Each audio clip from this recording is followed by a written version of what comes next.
माते है ना। शव इनका। कल यही तुम्हारी शैया बिछेगी पुत्र। तुम बहुत थक गए हो। अब विश्राम पर तुम्हारा अधिकार है। माँ का बच्चा देखो। देखो उन्हें पहले ही पता चल गया। बच्चा चाहे जितना मर्जी बड़ा हो, जो माँ के लिए वो बच्चा ही है। पर माताओं ने बता भी नहीं कि कल तुम्हारा आखिरी दिन। आखिरी दिन नहीं है। मतलब वही ना। तुम लोगों ने मेरी सेवा ऐसी की है जैसे पुत्र पिता की करते हैं। मैं तुम दोनों की सेवा से अति प्रसन्न हूं। हम तो यही चाहते हैं अगले जन्म में भी आपकी सेवा करने का गौरव प्राप्त हो। अगले जन्म की बात ना करो। मैं आज से तुम्हें दासत्व से मुक्त करता हूं। तुम इसी क्षण से दास नहीं, हस्तिनापुर के नागरिक हो। हमसे कौन सा ऐसा अपराध हुआ है जो आप हमें अपने से अलग कर रहे हैं? मनुष्य के लिए दासत्व से बड़ा कोई कलंक नहीं बंधु। वो तो स्वतंत्र ही जन्म लेता है और उसे स्वतंत्र ही मरना भी चाहिए।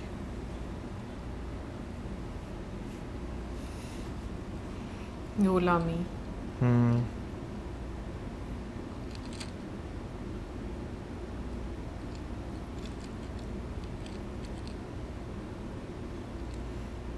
अब जाओ और अपना स्वतंत्र जीवन आरंभ करो।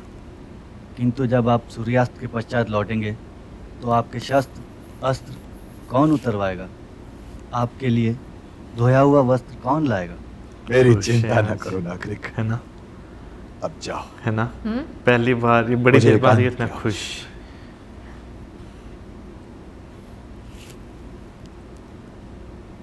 विधाता आप तुम्हें किसी जन्म में किसी का भी दास न बनाए।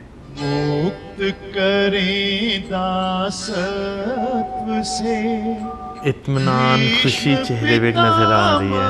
दास अब न कहीं दासत्व का हो भारत में वास, हो भारत में वास।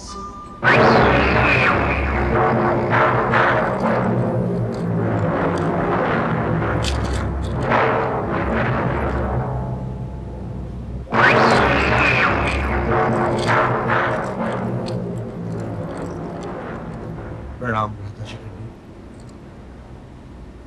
मेरे पास तुम्हारे योग्य कोई आशीर्वाद नहीं है पुत्र। तुम्हारा आकार इतना बढ़ गया है कि आशीर्वाद का कोई हाथ तुम्हारे शीश तक नहीं पहुंच सकता। तुम तो आकार में विजय के आशीर्वाद से ऊंचे निकल चुके हो। विजय श्री तुम्हारी छाया बन चुकी है पुत्र। यदि आशीर्वाद नहीं देना है तो ना दीजिए, किंतु मेरी एक प्रार्थना तो आपको माननी ही पड़ेगी। सर्वश्रेष्ठ धनुर्धर, भला मुझसे क्या प्रार्थना कर सकता है? मेरे पास ऐसा क्या है जो मैं तुम्हें दे सकूं? है श्री श्री। दुखी भी है। आज के युद्ध में मुझे आपका साथ चाहिए। आज मैं पितामह से अंतिम युद्ध करना चाहता हूं, और यह युद्ध मैं आपकी सहायता बिना जीत नहीं सकता। क्या आज आप मेरे साथ मेरे ही रथ पर चलने की कृपा करेंगे भ्राताश्री? बोलिए श्री श्री। अवश्य अवश्य कुंतीपुत्र। खुश हो गए। तुम नहीं जानते कि तुम्हारे पितामह के साथ युद्ध करने के लिए मैं कितना व्याकुल हूं। प्रणाम पिताश्री।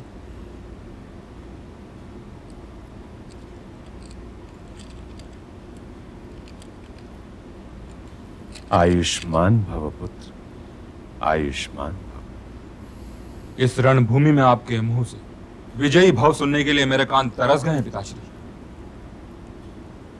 जो आशीर्वाद मिल जाए पुत्र उसे स्वीकार कर लेना चाहिए। प्रश्न करके देने वाले को लज्जित नहीं करना चाहिए।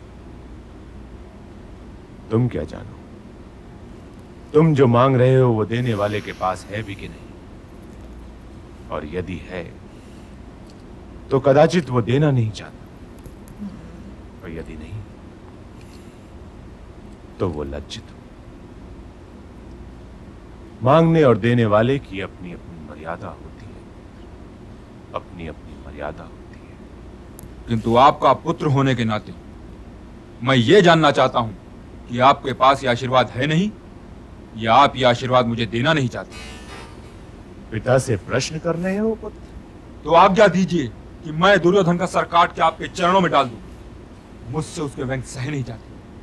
वो कहता है कि कौरवों की सेना में होते हुए भी आप और गंगा पुत्र भीष्म दोनों पांडवों के पक्ष में युद्ध कर रहे हैं।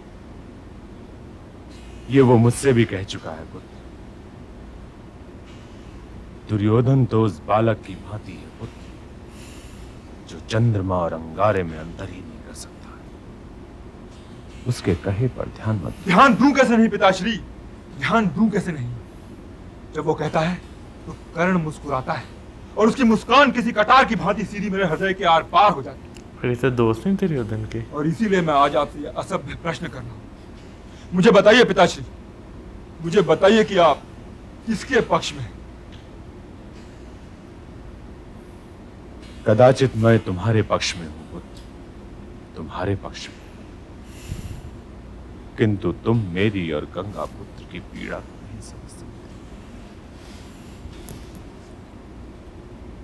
हम अस्त होते हुए सूर्य हैं पुत्र, और जब तक हम अस्त नहीं हो जाते नया सूर्य उदय नहीं हो सकता। इसलिए तुम हम लोगों की चिंता मत करो, हमें अस्त हो जाने दो। यही हमारी नियति है और यही हमारा ऐतिहासिक कर्तव्य है। कर्तव्य मार्ग पर नाते साथ नहीं चलते हैं पुत्र। इस मार्ग पर हर व्यक्ति अकेला ही रहता है। जो मैं कर रहा हूं उसका उत्तरदायित्व मुझ पर है, और जो तुम कर रहे हो उसका उत्तरदायित्व तुम पर है। इसलिए मुझसे यह ना पूछो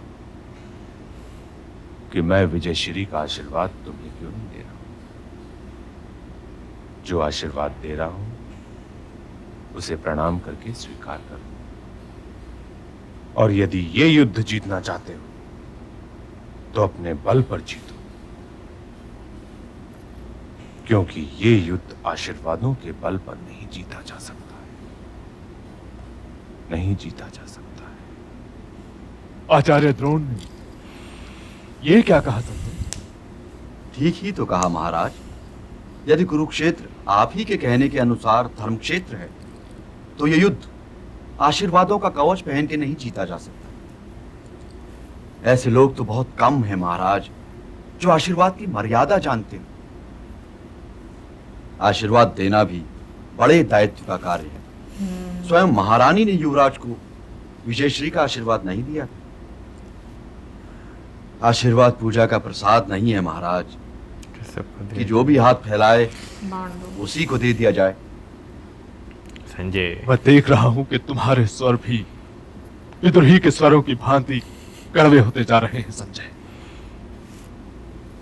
कड़वाहट स्वरों में नहीं होती राजन, कुछ कड़वाहट कहने वाले के हृदय में होती है और कुछ सुनने वाले के हृदय में। यदि आप हस्तिनापुर नरेश न रहे होते, यदि आप युवराज दुर्योधन के पिता न रहे होते, तो हे भरत श्रेष्ठ, आप इस युद्ध में विजयश्री का आशीर्वाद किसे देते? किंतु मैं हस्तिनापुर नरेश भी हूं और दुर्योधन का पिता भी, किंतु परंतु अपनी बार आ गया। और मैं जो हूं मैं वही हूँ। वही रहूंगा। यह तो संभव है कि मैं हस्तिनापुर नरेश ना रहूं, किंतु दुर्योधन का पिता फिर भी रहूंगा। इसलिए अपनी कड़वाहटें समेटो संजय।